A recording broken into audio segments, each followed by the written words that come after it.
احتشام صاحب، یہ ساری سچویشن آپ کے سامنے ہے، یہ ساؤتھ کوریا میں جو کچھ ہوا اس سے کیا کیا میسیجز گئے ہیں اور ابھی آگے کیا سچویشن بنتے ہوئے دیکھ رہے ہیں آپ؟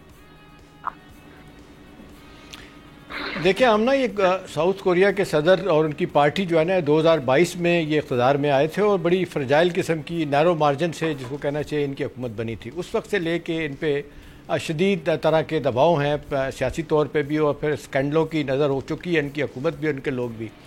تو عام طور پہ یہی کہا جا رہا ہے کل سے جو تبصرے آ رہے ہیں کہ جی وہ اس دباؤ سے نکلنے کے لیے انہوں نے ایمرجنسی مارشل لگایا، اور وہ بھی آپ نے دیکھا کہ 6 گھنٹے کے اندر جس طرح ریورس ہوا وہ بھی ایک تاریخ ہے. اور اس کے بعد آپ دیکھتے ہیں ان کے ڈیفنس منسٹر نے استعفیٰ دے دیا، ٹاپ آفیشل نے استعفیٰ دے دیا. اس کے بعد سے صورتحال اب یہ ہے کہ امپیچمنٹ کی، ابھی میں بی بی سی سن رہا تھا تو 2 گھنٹے پہلے ایک قرارداد داخل کر دی گئی ان کی امپیچمنٹ کے لیے قومی اسمبلی میں، ٹھیک ہے نا. وہ کہا جا رہا ہے کہ جی 300 کا ہاؤس ہے، 190 لوگ تو ہیں جو کل آئے تھے جنہوں نے اوور ٹرن کیا اس کو، اور 200 لوگ اور چاہیے ہوں گے تو ان کی چھٹی ہو سکتی ہے. اب ان کے لیے آپشن کیا ہے، استعفیٰ دیں گے یا امپیچمنٹ کروائیں گے تو کیا ہوگا.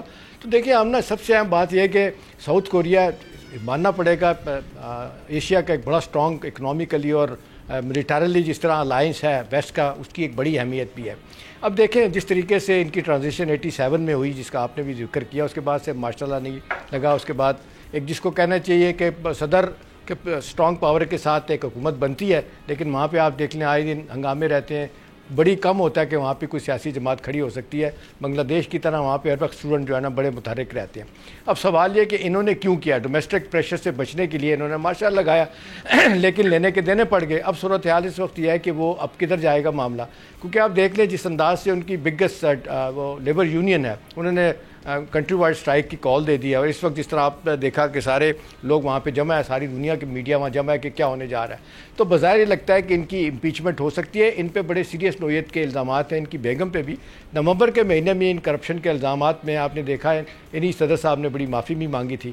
اور آپ کو یاد ہوگا کہ 2017 میں انہوں نے خاتون پریزیڈنٹ پاک جو تھی ان کو کرپشن کی بنیاد پہ جو غالباً 15-20 سال کے لیے جیل میں گئی تھیں ان کو معاف کر دیا تھا، جس طرح بائیڈن نے ہنٹر بائیڈن کو اپنے بیٹے کو معاف کر دیا.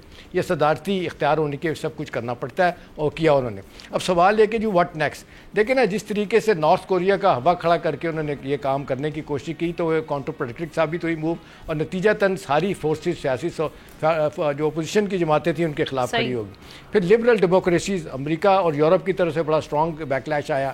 لوگوں نے کہا کہ جی نتھنگ ڈوئنگ، ماشاء اللہ کا زمانہ نہیں ہے، ایسا نہیں ہو سکتا. بائی دی وے کل آفس میں ہی ایک منچلے نے ایک آواز لگائی تھی آمنا، انہوں نے کہا کہ وہاں ماشاء اللہ لگا اور تسی بھی تیاری پکڑو، ٹھیک ہے. انہوں نے کہا کہ شاید یہاں پہ بھی ایسا ہو سکتا ہے، ایسا نہیں ہے. لیکن مجھے لگتا ہے کہ یہ ریزائن کریں گے، امپیچمنٹ سے بچنے کی کوشش کریں گے. ان کی پارٹی کے لوگ جس انداز سے ان کی مخالفت کرنے ہیں، نہیں لگتا نہیں ہے کہ یہ اتنی آسانی کے ساتھ جو ہے نا وہ معاملے کو لمبا کر سکتے ہیں. پھنس گئے برے طریقے سے. اب دیکھنا ہے کہ نیکسٹ موو کیا بنتی ہے وہاں پہ. جی سبسکرائب کریں اور بیل دبائیں تاکہ کوئی خبر رہ نہ جائے.